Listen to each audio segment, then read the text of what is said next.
Sydney, here's a look at some of your first run Bromley slalom. Let's check it out.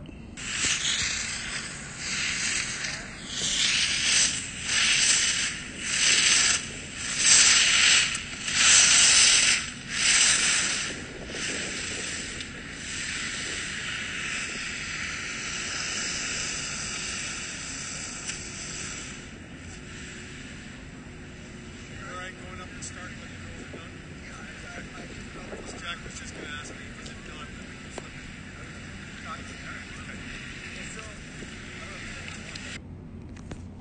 All right. So I know it's something talked about last year. We really got to narrow the stance. This is not how you free ski. I see you free ski ripping down, carving turns, much more narrow stance, just looking awesome. And you got to bring that awesome skiing into the race course. With this kind of wide defensive stance, it's really hard to roll up the skis to a nice high edge angle platform at the top of the turn. It's hard to pressure the outside ski. It's hard to use your ankles. You really don't have any quickness foot to foot. You end up skiing two-footed. So, got to narrow the stance.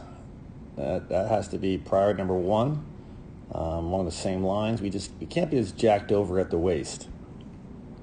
We get low by getting the feet out from underneath us, and our upper body is going to be. We really want to kind of mimic the angle of our shins. So if your shin's here, you want your upper body a similar angle, and you're very hunched over. It's hard to get the feet out from underneath us when you're, that hunched over jacked over at the waist. So let's stand a little taller on the upper body. And we just talked about we want, really to mimic this kind of angle, and you're clearly, much further over. So stand tall upper body, narrow the stance. And we got to keep, zipper down the hill. In other words, square down the hill. You can see a lot of rotation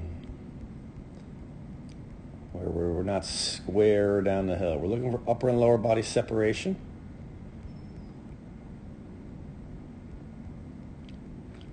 But first things first, narrow the stance, stand up a little taller.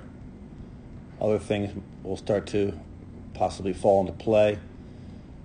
Got to roll up the skis to a higher edge angle, top of the turn, like you do in free skiing, and carve those turns. Right? You know how to carve a turn. Bring that free skiing to the race course, Sydney.